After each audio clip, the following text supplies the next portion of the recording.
Ninth live chat, 034 Motorsport Quarantine Edition live chat. Not so much quarantine anymore, but a little bit still. And hair's getting more out of control since the last cut. Oh, dude, I'm on cut number 3 Yeah? this weekend at the wife quarantine salon. Yeah, unfortunately, I don't trust my wife to touch my hair, but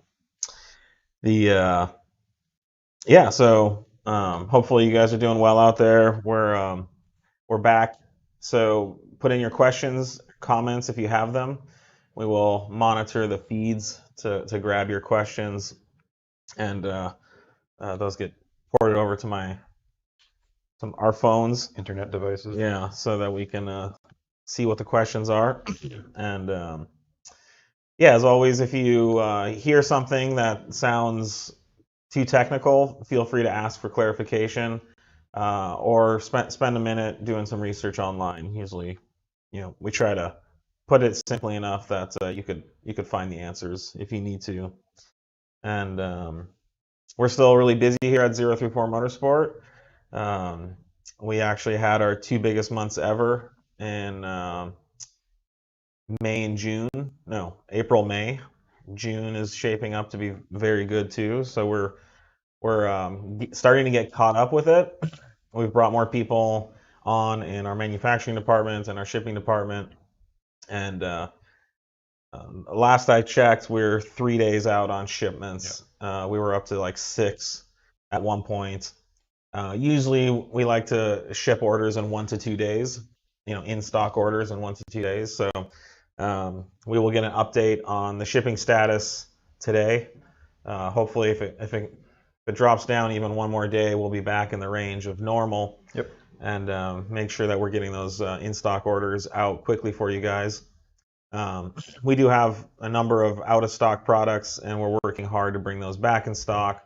Typically, those out-of-stock orders will ship in 1 to 2 weeks or less, because even they might be out of stock today, but they're in manufacturing, they're coming through, and typically these delays aren't very long. So we appreciate your guys' support during this time. Happy that we could be here to ship and deliver parts to keep you guys busy and having fun modding your cars. So that's what we're all about. Okay, well, we've had some exciting developments just in the last week alone. Yep. A lot of online action, and based on some of the things that we've been announcing. So the first question is, someone would like us to discuss more in depth on the new B8 launch features. Yeah, I don't have. Nick's asking if I can overlay the video. I don't have that set up right now. That's a little dicey to get going on all the feeds at once. But you can check our YouTube or our Facebook account. We've got a video of it there, in both the customer group and the 3 liter. We should throw it on YouTube. Okay, there you go, and on Instagram as well. Yeah. We need to get back in our YouTube game. Yeah. So yeah, it goes over what we're working on now for the launch control. It's going to give a bunch more configurability to you, kind of at the line or as you're getting set up to run. It's all controlled through the cruise control stock right now. So cruise control stock off acts just like it does normally. There's no change. It's just going to be like the normal launch you've got now. Cruise control stock on, that's going to kick on all the advanced features. You'll have your cooling fans will come up, your intercooler pump's going to run. That's going to keep everything a little cooler for the launch.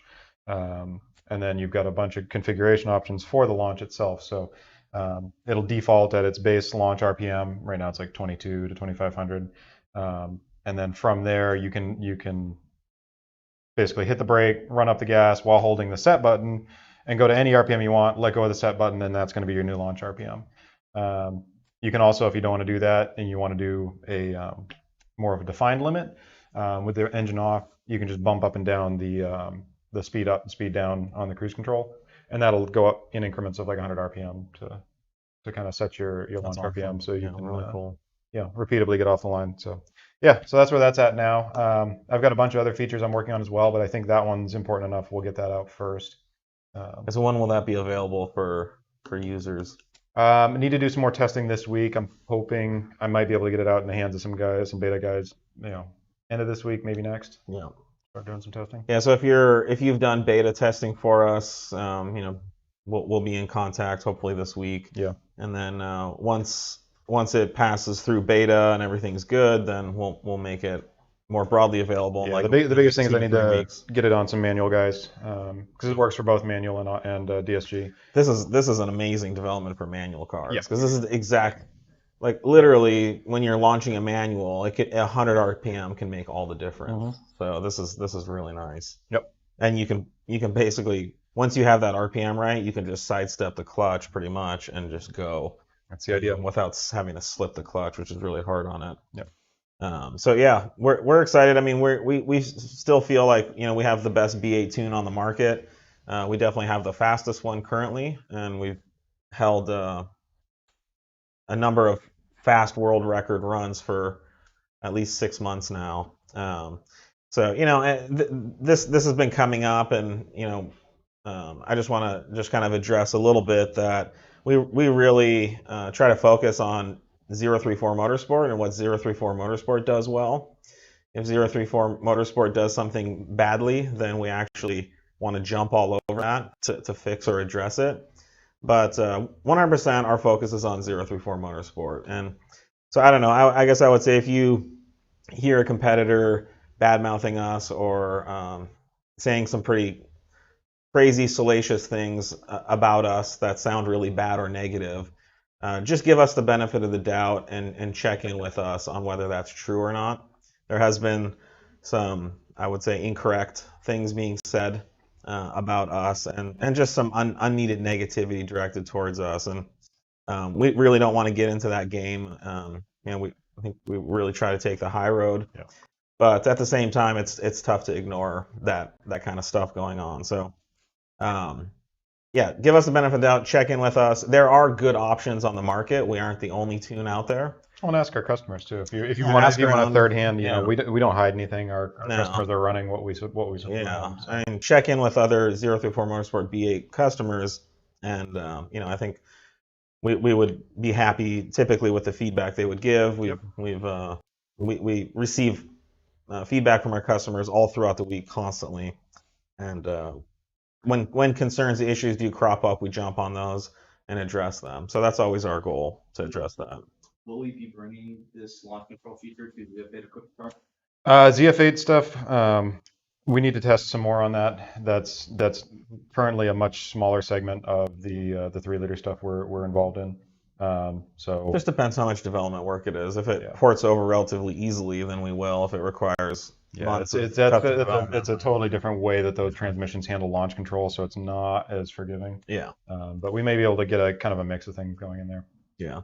But the ZF8 guys should stay tuned. Yeah, we're still working on it. It's there's a lot of stuff going on right now. Yeah. So. Yeah, and we're trying to prioritize our limited engineering ability on the best tuning opportunities for us and for you guys. And so at some point, we will declare B8 done, and we will move on. B8 3.0T done. And the DSG tunes, and we will move on to a new application. Right now, we're putting a lot of energy and focus on B8, but that comes at the detriment of all the other tunes. So, right. But I think we'll always come back to it if we really need to. Oh yeah, if we feel just like we have with any of our platforms. If there's an issue, if there's some revolutionary change we've made, on other tunes and other tuning strategies, we revisit. But the B8 tune is already extremely good, and and so we will kind of stamp it done at some point. But for the time being, we're getting great feedback. We're adding great new features. Ahead, and we've got our throttle body coming out. We've got some other stuff. Yeah, still in the pipeline hardware wise too. Intake, throttle body, all kinds of good stuff. Now for ZF8, can the shift points they can be raised? Oh yeah, and that's all just part of the developments. We've got more stuff coming out. So. Yeah. So I mean, right now we've got them raised typically on most setups to 7 to 7200. Yeah, which is really nice. That's what it needs. It's and there's guys that want higher. We're working on that. It's again just time and development. Yep. So since we're talking about tuning, Any updates on new Flash software with advancements for code reading, clearing, etc.? Well, that was since last week when we talked about. Since last week, actually, a lot of development on it. Okay, well there we go. I've got all of it working for all the the B8 chassis, the bigger chassis cars, all of the MQB, smaller chassis, and then RS30 and TTRS. So you can do full fault code readout with freeze frame data. So it's one of the more advanced ways to pull fault data. It does all the unit conversions, so you get all the real data you would from like an OEM level tool. Yeah. So yeah, it's coming along. And then three B8 throttle body adaptation, just push of a button now, that's working. And then we'll have some other features like fuel tank pump outs and some other niceties that I have at the track for MQB and B8 guys. That's awesome. Very exciting stuff. So yeah, stay tuned. Obviously, all benefits that come to anyone who currently owns 034 Motorsport Dynamic Bus Tuning. Yep. Now it's just packaging it all up into a GUI for you guys. So it's probably going to be you'll probably see the logging tool we have change into more of a toolkit versus just a logging tool. So it'll have both ECU and TCU functions in there. That's fucking exciting. Excuse my French. Yep. Can the launch control timeout be raised? Yeah, and that depends on the car, how much we can push it around. But we don't. What's the launch control timeout like? So DSG, when you enter the launch mode, it has a maximum time that it's allowing you to sit there just to hold at an RPM. Yeah. So yeah, that can be raised. It's not as easy on some platforms as others, and you can get into clutch temperature stuff depending on how the launch control is set up. Especially between the autos. So. Yes and no. It's already pretty high right now. I know. And what kind of feedback are we getting? Why do people want it to be longer? It takes some time to adjust the pedal position. Well, that's gonna change entirely with this new release anyway. We'll be able to hard set the RPM point. So you can sit on it for like 4 or 5 seconds. It's I think right now it's a 2-second timeout. No, it's longer than that. It's got to be longer than that. Yeah. It seems like it should be long enough, but I guess ask them why. So we have a better understanding of what it is they're trying to accomplish. Yep. See, if you find oil in your intercooler, is that something to be concerned about? Yes and no. It depends on the application. Some are much more oiled than others. Yeah. Generally, in any factory OEM car, due to emissions requirements, you will always find oil in the intake system because it's the emissions considerations require your entire crankcase and induction system to be closed to the outside. So this means that oil and gas and fuel fumes inside the crankcase cannot escape to atmosphere. They must be sucked in through the intake back into the engine so that those fumes can be combusted through the combustion process and go out through the emission system of the exhaust. The issue is that's not great for performance. Your engine does not run well burning oil, and burning oil actually is random station oil and vapor. And so what we do is we offer a catch can, which allows those crankcase vapors, which contain suspended oil and fuel droplets. We allow those to go into our catch can and be contained before that air goes back through to the intake. And so that the air and fumes can go back into the motor, but the actual solid liquids are caught and returned back to the crankcase oil sump. So some cars are worse than others. We're not seeing this as much on the Daza. The 3.0T doesn't appear to be too bad either. And a lot of that's just how well does the factory get the crankcase ventilation system? How right do they get it? And there's a number of provisions in the factory crankcase ventilation system that work to catch oil and return it back to the motor, keep it in the motor, and just allow the fumes to go out. But the factory spends a lot of time trying to get it right. The MQB, there's some issues. Certainly, you'll see it on track with MQB cars, 2.0 Gen 3 cars. Through certain corners will let out huge, like like full Spy Hunter. full fog screen. Yes. James Bond, like literally, 20, 30 feet of just white smoke coming out of the tailpipe. So we offer these catch can kits for the 2.0T on QB, for the GTI, for the S3. We'll be releasing a new Stage 2 provision that replaces the factory breather plate on top of the motor, which will be much more effective. We'll basically solve any potential issues there. We make a catch can kit for the HJ TTRS, for the Mark 5, Mark 6 2.0Ts.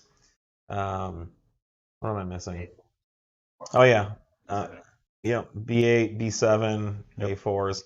So we offer, I don't know, I think 20 different catch can kits at this time. So something to look into. So as we find they need the applications need it. Some clarification on why they want Yeah. Gordon Conway says that when you're racing your buddies and stuff, changes slowly a long way. Where you're racing for cash and it's the light. Oh, so you're sitting there waiting for somebody. It's an unknown amount of launch period. So I thought it was like for picking up chicks. Like you can just sit there. The longer you're on the launch control, the more chicks come over. We'll look at pushing that up for you guys then. Yeah. Well, we'll definitely accommodate the illegal street racing for sure. Thanks, guys. All right, so hopefully that answers the oil and the intercooler issue. Definitely something to look into. If you find a lot of oil in your intercooler, shoot us a note, and we'll be happy to talk to you about it. Nice stuff, Rose. Thanks for the invite, stuff. Yeah, right. Is the new B8 launch control controlled by the ECU or the TCU? ECU is where all the new features live, because it's got to interact with all the ECU functionality from the cruise control stock and all that. So primarily in the ECU, and that's where all that function is going to work. Yeah. Once you release the brake, then it's all in the hands of the TCU. So it's obviously both, but both are working in harmony. The new functions are going to be ECU based. Yeah. Another question, what would you recommend to upgrade cooling-wise on the 4.0T to keep heat soak and IATs down?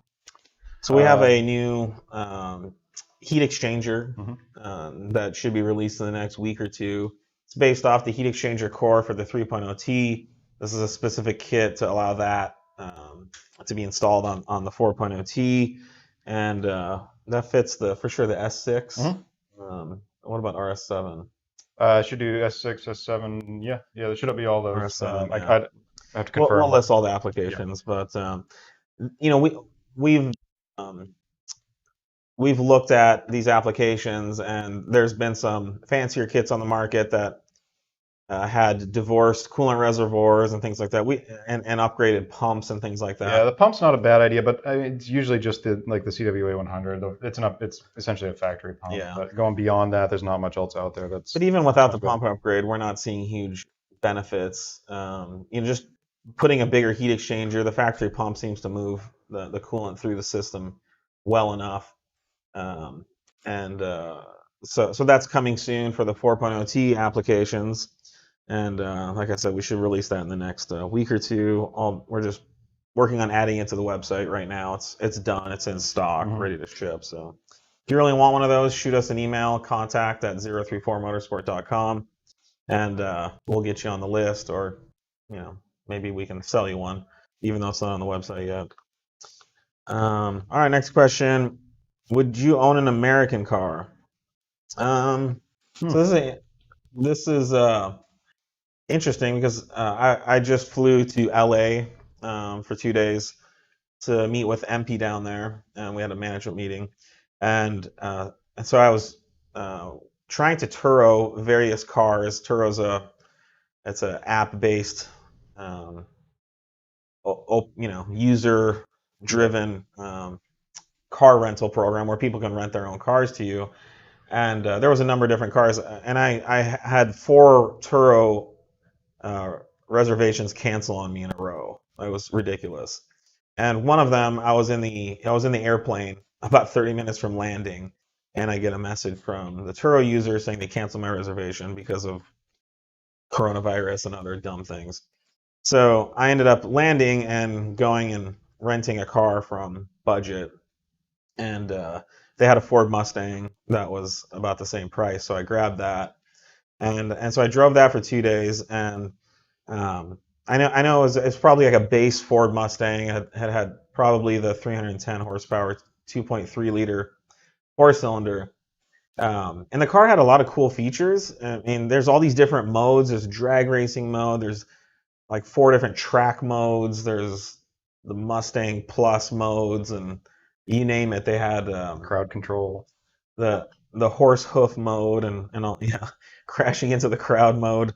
But you know, the car was it just compared to a Volkswagen or Audi product, it was shockingly bad. From how the car rode and handled to the shock and suspension tuning to just how the transmission shifted.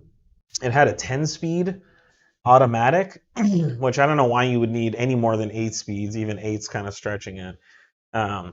And the shifts just on that thing were terrible and really jerky. So I mean, and part of me was like, I really wish we did tuning for these cars because these customers must not be very picky.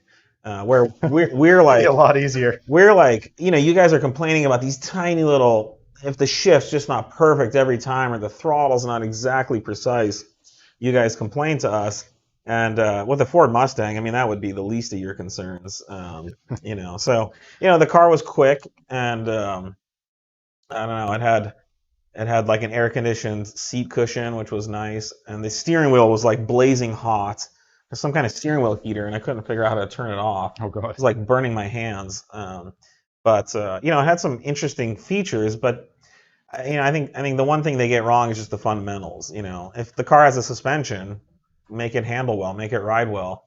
Match the shocks and the springs to each other. Make sure the sway bars contribute to the handling dynamic, and make sure like the thing shifts smoothly without jerking or random shifting points, things like that. So I personally don't think I would, but I'm sure like if you work your way up, Nate and I were talking about this. If you work your way up to like the Cobra version or the high performance, the V8 version, there's the GT or whatever. Those must get better. But generally, I'm a European car fan. I'm specifically Volkswagen and Audi. I love Porsches too. I would certainly take a Ferrari or something like that if you twisted my arm. But that's not America. No, it's European. But there's some interesting American cars. They're definitely, I think for the price, they can be a great value. The Corvette's very interesting. Don't get me wrong. Corvette's a great car, and every time I'm at the track, I'm just like, wow, I should maybe buy a Corvette for $20,000 and put some R compounds on it and be the fastest car at the track.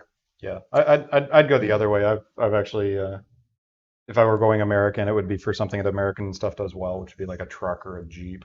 Oh, well. Yeah. So we can open it up all the way. I actually do own a Ford F-250. So yeah, if you need a truck, I mean, there's no other options in the U.S.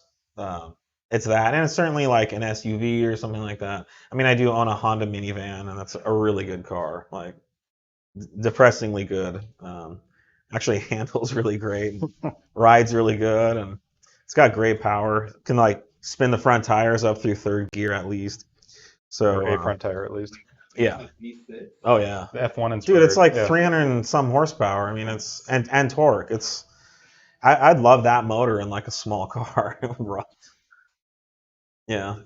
No, that's ridiculous. So, all right. So, anyways, that was my long-winded version. But if you own a Volkswagen or Audi and you haven't appreciated it lately, I would say go rent something. Go rent a 2-liter Ford Mustang, which is comparable to like a power output and all that. A Golf R, an S3, and just see what you think. Might make you appreciate your car even more. Yeah. I mean, we have a 2019 GTI. That thing's phenomenal. Oh yeah, it's such a good car. yeah. It's a lot of car. Yeah. All right. Quick question: do 2019 RS3 parts fit on a 2020? Yes. It depends on market. Things get a little dicier in some of the European stuff with the GPF, the particulate filters. Yeah. So you got to watch out for that. But if it has a GPF, that changes. That changes some of the items. But for the most part, I think we've seen the 2019 and the 2020 are basically the same. The big difference is between 2018 cars and earlier. There's not a lot of differences, but there's still a really few. minimal. There's a couple of like fit kits we need for some of the intake parts. We just released an adapter kit for the 2019 and newer intakes. Thankfully, it's still the chassis is essentially this. Everything's I the same. haven't seen It's any the same difference platform, there. so they don't like to change too much. Thankfully, between in the trunk, there's some Wi-Fi BS. there are some extra electrics in the trunk that we just found recently. So. All right, well, let's talk about our new. Speaking of, you guys probably haven't even noticed me here because of this sexy downpipe, but this is a product we're also in the middle of doing the marketing for. You want a hand model, Nick? This is our new Daza downpipe, which fits the RS3 and TTRS. What's that? Yeah. It is a cast stainless steel downpipe, so the whole front section and the rear section of the cat area are cast stainless steel, and then the legs that come out of that housing are mandrel bent and welded stainless steel. We have factory style flex bellows on the lower portion of the downpipe, which allow compliance, and we have a Euro 4 high flow cat matrix, stainless steel cat matrix. The advantage of this over anything else that we've seen on the market is we keep the cat in the factory location, which means that cat will fire off much quicker and sooner and start actually catalyzing, which is basically burning any unburnt fuel products in the exhaust. When you have combustion, you have raw fuel that basically comes out of the motor that's unburned. So the job of the catalytic converter is to get so hot that when those fuel particulates hit the cat matrix, they combust, light on fire, and finish combusting. So that really all is left is carbon dioxide and water. That's what you're ultimately going for. Ideally, yeah. Of course, you never get there, but if you don't have that, then you're releasing a lot of pollutants and unburnt fuel into the air. It also goes all over your rear bumper, and you smell it inside the car. That was just the smell is honestly most annoying. It's very unsavory to be in your $70,000 luxury sports car. It smells like a Chevy Nova. It smells like a jalopy. So what we found with this downpipe in our extensive testing is that there's up to like a stage 2 power level at least. There's no real loss of power over a test pipe. So this is the best of both worlds. You get the relative cleanliness of the factory catalytic converter with the free-flowing capabilities of a test pipe. Now this is an off-road racing use only product, so this is not for street-driven emissions-controlled vehicles, but this will allow you to achieve peak optimum power from the exhaust on, for sure, again, up to stage 2 E85. We're talking like almost 600 horsepower. Really no loss of power of a test pipe. We did a test pipe version of this with an optimized free-flowing section through here, so it wasn't just a hollowed-out version of this. Yep. And we really, it was like down to like dyno error almost. No, there wasn't anything really so measurable between them. And we feel like this is, as always, we try to release the best option on the market. Pricing will be released in the next week or two when it's on the website. And it's a top quality product. And it does run quite clean as well. So as far as worrying about pollution or there's no smell issues with this. I have Nate as well. Several of us have extensive miles on this product, and it drives like factory. The other bonus is it does give a slightly louder exhaust note, and so this combined with our mid-pipe product with the factory exhaust is a really nice setup. You won't even need to change the exhaust. The factory exhaust is really nice, very free-flowing. Again, no big power adder by changing out the exhaust. And again, you're still going to have a catalytic converter, but you're still going to have a full free-flowing high-performance exhaust from the factory. Yep. And that tone that you get and the sound, the loudness, the drone is excellent. And so I really recommend The lack this of drone, product. Yeah, the lack of drone. This product with our mid pipes and a factory exhaust, and you're done. Now this obviously will only fit the factory turbo and any hybrid options. Full frame, big turbo stuff, not necessarily. And this is not designed for a 1200 horsepower IROS kit. This is for the up to only 700 or 800 horsepower on these cars. Right. Is this safe from this flame-based control thing? Well, we can't speak for everyone's anti-lag and what they're doing with it, but we've never had an issue with these on any of our two-step or It is. even more aggressive methods of launch control. There's not another cat that would hold up better to it than this cat. So if you have bad tuning that will destroy cats, then no. But if you have properly tuned launch control, this will hold up just as well as the factory cat, just as well as any other aftermarket cat as well. So, and again, it's Euro 4 specification, but very, very big. The advantage here is we have a cat that's this big, and it's only about 2 inches deep. It's pretty pancake. So the amount of restriction is pretty minimal. Question we get is there a reason we don't use branded catalyst like or guessing? Yeah, I don't know if they can hear Nick. That question was why we don't use a branded catalyst that someone else might be familiar with. Yeah, I think we talked about this 3 or 4 weeks ago. But basically, there's no magic in an HJS cat. There's nothing magical. It's a stainless steel matrix with a certain type of precious metals coating that helps propagate combustion when raw fuels hit it. And there's no secrets there. So instead of putting HJS as a middleman, and an HJS cat like this would probably cost us like $300-400. Yeah. So it would add at least that much to the cost of the product with no advantage. There's no benefit. So we are able to engineer our own catalytic converters here at 034 Motorsport. We're able to work with world-class manufacturers to manufacture to our specifications and at a much cheaper price because there's not a whole other company or two wedged in the middle of that process. So we're able to bring the same quality product to market at a lower price because we're doing it ourselves and going direct to the customer with it. Yeah. And Trucker Dude Ruben, yes, we are reading your comments. We're getting. No, we're not. We're getting spammed with 12 valve nonsense. This is stuff. Yes. Okay. Well, everybody knows 24 valves better, so we don't even need to address that. I don't even know why you bother with half of them. Yeah.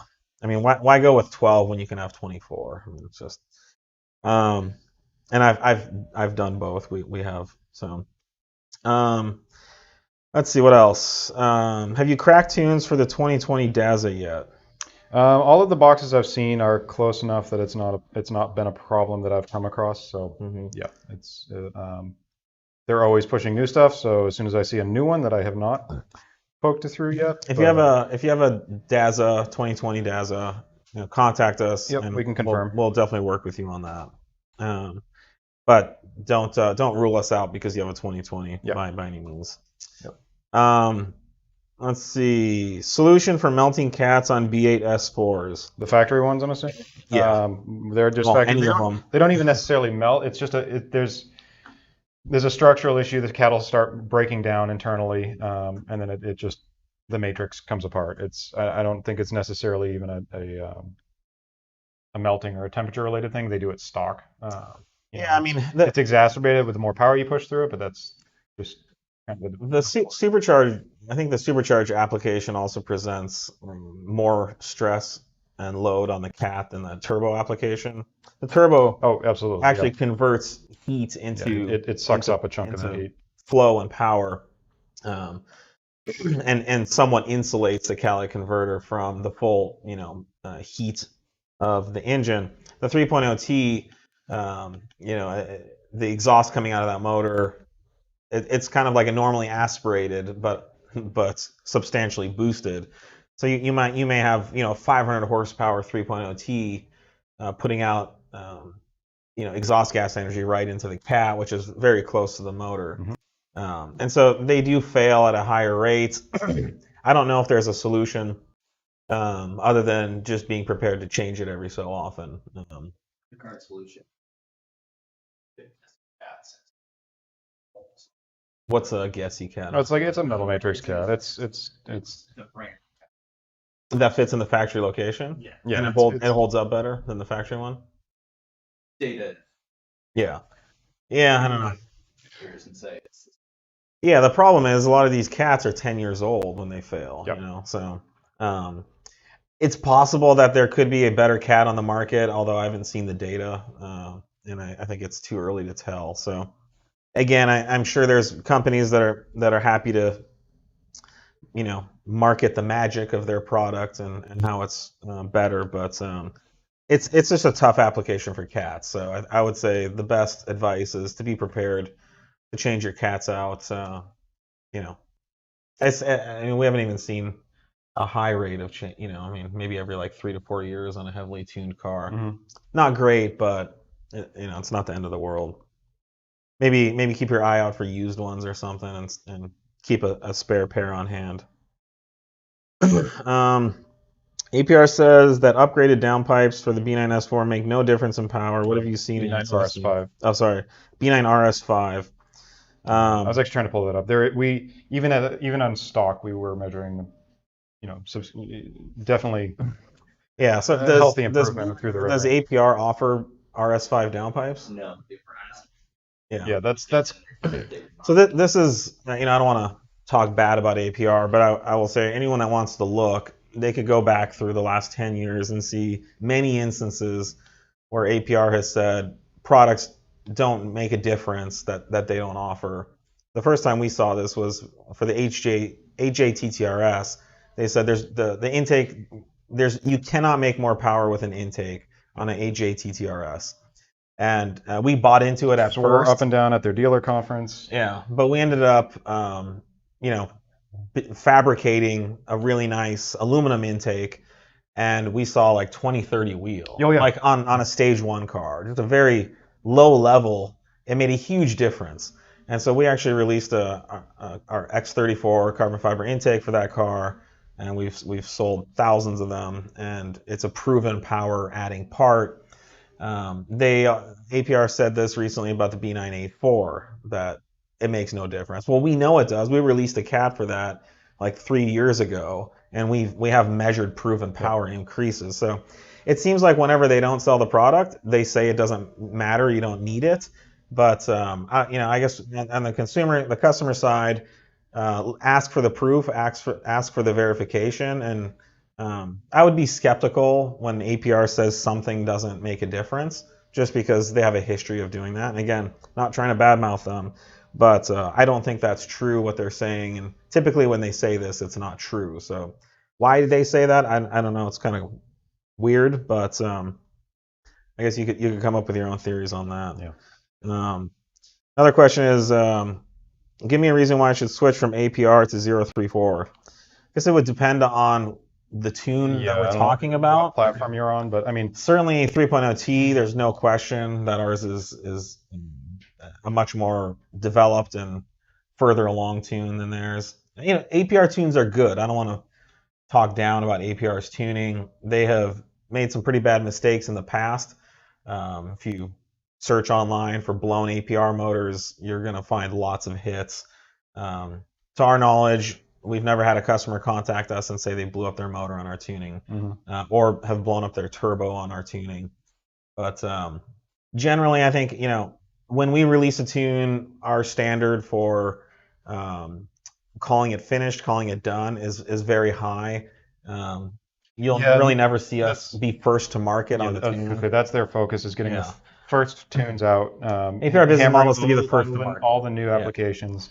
And then to do that, they they have to move on Yeah. to the newer stuff more rapidly and kind of mothball the older files. They always want to be first to market. That's their business model. I mean, if you talk to the ownership or the investors that own APR, the PowerPoint presentation says be first to market on tuning.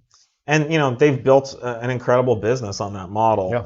But when you're first to market, when you're the first one there, it doesn't always mean that you'll be the best or that you'll have spent the most time debugging it and getting it. Yeah, a lot of your engineering effort goes into being the first and getting the product out there versus getting the best product. So a lot of times we have the benefit of kind of watching the first to market, seeing all the issues they have, and then we can address those before we release it.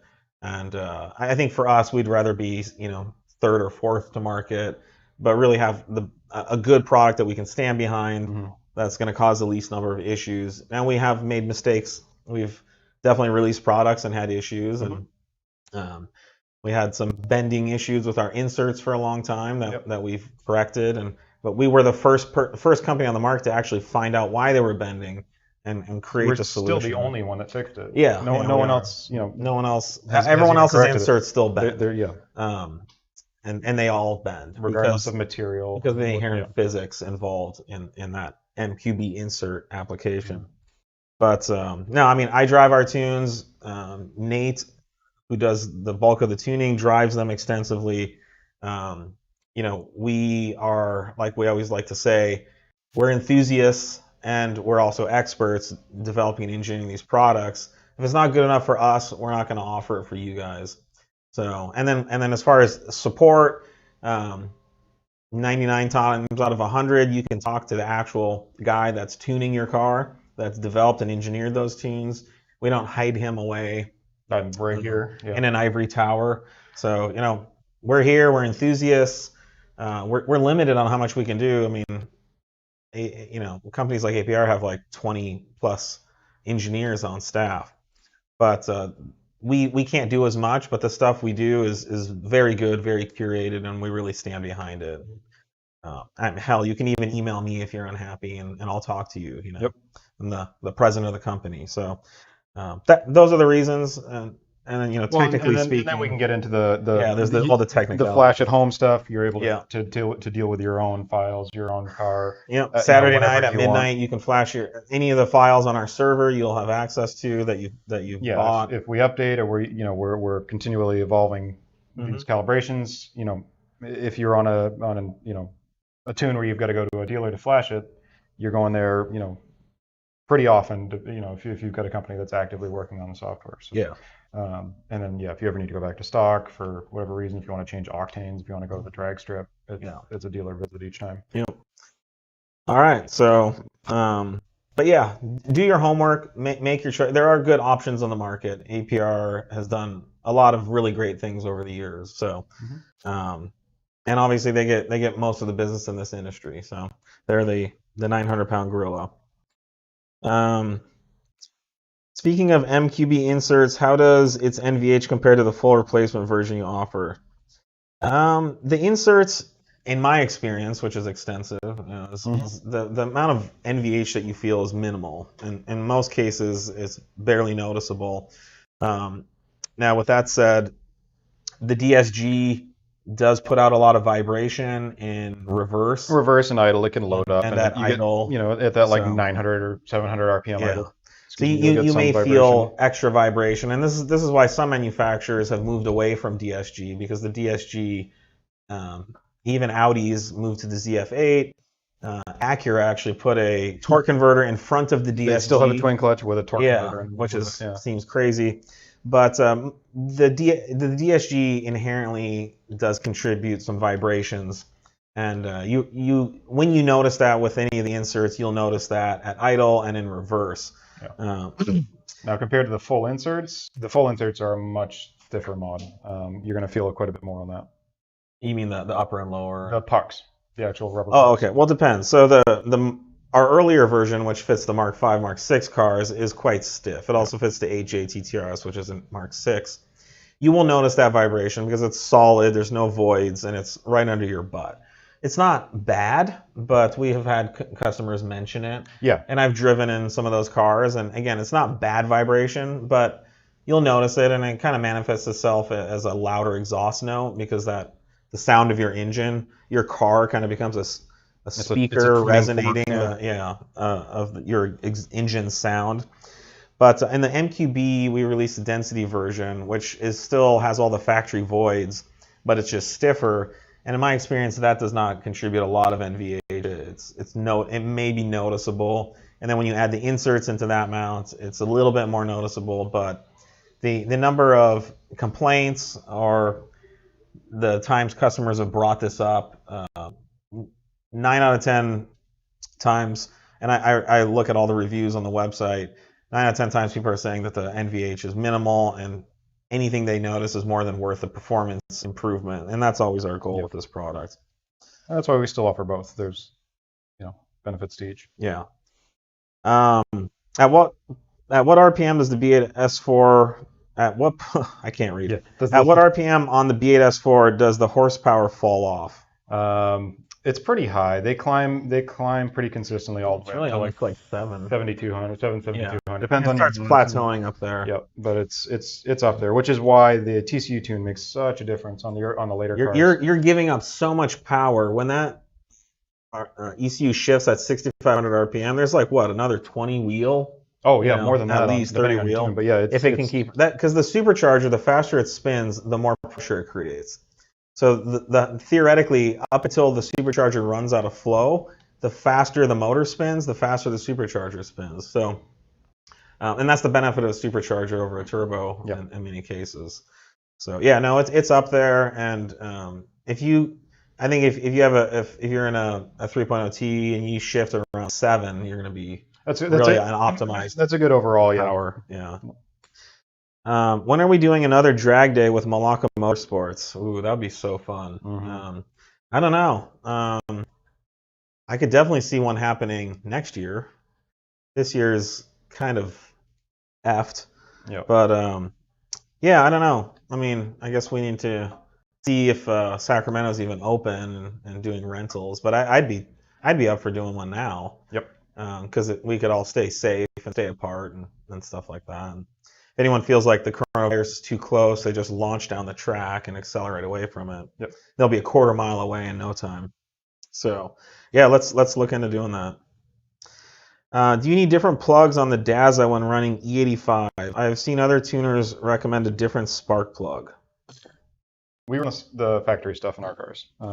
Yeah, I think there's a lot of snake oil BS with spark plugs. I'm really into audio and speakers and speaker building, and if any of you guys have ever looked into the audiophile world, which is the world of $20,000 record players and $5,000 speaker cables, there's so much like BS snake oil. And we're talking like stage 1, stage 2, the majority of these files too. You get into the custom or the big turbo stuff, maybe you need to start looking into the different temperature ranges, different. In our industry, there's not as much snake oil as in audio, but I think in some cases there's this kind of magic that's propagated by different companies that they work to lead customers to believe that there's some magical property about their product that allows their product to do certain magical things that the other products can't. And when it comes to spark plugs, you have a high pressure environment inside the combustion chamber. The piston comes up and there's a combustion ratio that the piston compresses the air and fuel inside your combustion chamber, and the spark has to ionize inside that high pressure environment, which just simply means that electricity has to flow from one electrode to the other to create the initial combustion to light it on fire, right? And so you need very high voltage to jump the gap of the spark plug in that type of high pressure environment. And so there's really nothing magical about a spark plug. You need a certain amount of voltage, and you can play with the gap. The bigger the gap is, the harder it is for that spark to ionize. The tighter it is, the easier it is, but since there's not as much spark, it may not be enough to propagate combustion. So as long as your engine's running, as long as it's not misfiring, as long as the combustion cycle is starting, there's really no benefit to playing with spark plugs. When you really need it is when you start seeing misfires, and that means that combustion isn't starting because there's not enough spark. Right? This also goes on to coils as well. Now we see companies selling red coils that are supposedly do some magical thing that the factory coil that's working perfectly doesn't do. But there is no magical thing. If the coil can generate, the coil's job is to generate high voltage, and if that high voltage gets to the spark plug, and if it can jump the gap and ionize in that high pressure environment, and combustion happens, there's just no big benefit. So I mean, Nate and I have been on the dyno for almost 20 years now, and we have played with spark plugs. A lot of plug work. We've played with gaps. We've played with different spark plug materials, iridium, denso, plain copper plugs, and we've never found a difference as long as the plug is able to ionize at that boost pressure and that air fuel ratio. As long as that spark can jump the gap, combustion starts and it propagates. And once that spark, I mean, it's like for a forest fire, all you need is a spark, and then the forest does the rest. So please don't buy too much into it. And it comes back to, if it ain't broke, don't fix it. Yeah. If it's working, if your factory stuff or what you're running now is working, usually there's not going to be a reason to swap it out. And a lot of these plugs now are like $20 to $40 each. So keep in mind, it's for someone selling you a tune, if they can tack on another $150, $200 of spark plugs, at 50% margin, then they would have a good reason to do that, even if it doesn't actually help. So just be careful. Keep that in mind. We always try to keep the stock plugs unless we find a reason to change them, and or we may advise you to change the gap if it's even needed. But it's very rare for us to say that. Can the 034 Motorsports service department corner balance my car? Depends on your suspension. If it's able, if you've got coilovers and you can actually, you would need coilovers. Yeah. We have done this service. It's not something we do every day or every week because people don't always ask us about that. But we do have scales here, and we do have a world-class Hunter alignment rack. Mm-hmm. And so between the two things, we could definitely corner balance your car. So contact our service departments. The benefit of quarter balancing, of course, is that you have the same amount of weight on each wheel or tire. Based on non-symmetries and the weight distribution of the car, you can even compensate for yourself sitting in the normally car. we do it with a weighted driver's seat. And so when you think about it, you have a suspension, you have a car that's sitting level, then you sit in it, and now the car's like this. And so if you go into a right-hand corner, the car is already off balance, and that side of the car's suspension is already more compressed than the right side. The corner balancing does have some advantages. And we can also take preload out of your sway bars and things like that. And the main thing we can do, though, is give you a high-performance alignment, which truly can transform the car. I mean, you can go from a pushing pig to a front-wheel drive car that steers itself around the corner. I think great examples are RS3 and the TTRS. Mm-hmm. The alignments we put on those cars, it just transforms the way the cars go through corners. Yeah, if and when we've got track days and events in the future, always, if you want to see what it feels like to have a car that's we're set there up to give rides for a real alignment. Mm-hmm. We can give you some rides. Yeah, because it's a very neutral, active steering situation. Those cars. So looks like we have about 5 minutes left. Yeah, we're actually a couple minutes short. So yeah. If there's any more questions coming in? What made you choose the V8 R8 over the V10 R8? Do you feel the V8 is worse? So the two cars are basically identical, even down to the suspensions, the interiors, the options. There's almost no difference. The only difference is that the V10 has 2 more cylinders, one on each side on the front of the motor. And that gives you, a about another 80 horsepower or so. So you know, I think because there's the V10, the V8 often gets a really bad reputation.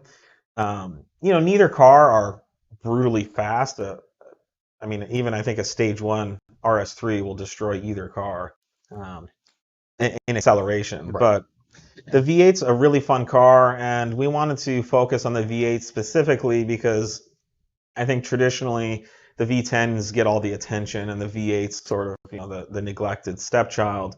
But the V8 is a great car, and we wanted to spend time with the V8 to really help V8 owners do more with their cars to possibly make up for the fact that they're missing 2 cylinders.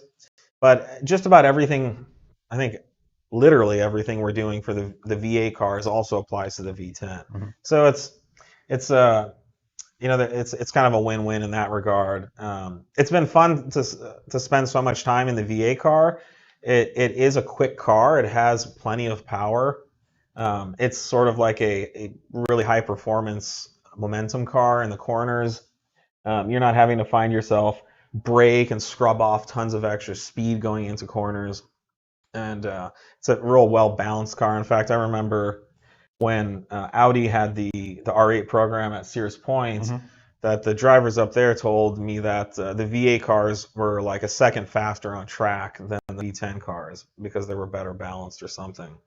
And that was like 10 years ago, so I don't remember exactly why they thought that, but the V8 cars on track were very quick, and that extra power is noticeable, but it's not, you know, substantially. It's 2 more cylinders, you know, 8 to 10 cylinders. So otherwise, the cars are basically the same. I mean, even the exhausts are pretty much the same. Damn near. Yep. You know, the very, very similar cars. We were also toying with the idea of turbocharging the V8. Still toying with that idea. We're toying with it. It's hard to know if that's a good idea or not. I mean, it would be great to have a turbocharged V8 R8, but as far as like, is there a product? Would people willing to buy it? These kits aren't cheap to do. It could be a $20,000 turbo kit. Yeah. And then we were thinking about doing like a single turbo, which would bring the price down a little bit. And then intercooling is a huge challenge on the R8. Can't just slap a front mount on it. And so you have to do a big air-to-water intercooler. You have to add heat exchangers up front. You have to put a big coolant reservoir, you know, in some of the spare space. So Yep. It's a major engineering effort. And, you know, if we knew we could sell like 100 of them, then we'd definitely do it. But not always sure. So, and then the other advantage, the V8 cars are cheaper. It's hard to say how much, but Yeah. you know, anywhere from $5,000 to $10,000 cheaper, because typically people want the panache of the V10. No big single turbo. Yeah. If we did, yeah, that would be awesome. The cool thing about the R8 is you can literally bolt, you know, V-banded turbos to the stock cats, and so a twin turbo setup is attractive from that point of view. But yes, it's in a way kind of made for it. And then the exhaust. It's a great is very platform simple for as it. well. Absolutely. Yeah. So, and then I think we're pretty much at our limit. yeah, We got about, we got a minute left. So okay, well, thanks guys for joining us again. The 9th, next week's 10th. Maybe we should do something. Yeah, the 10th live chat next week. So thanks for all the questions. Thanks for letting us speak honestly about what we do and technically about what we do. We really appreciate your guys' support during this time. Stay safe out there. Hopefully you guys are getting back to work and you guys are doing well out there. So we're always here to help. Don't hesitate to contact us. Thanks, guys. Thanks, guys.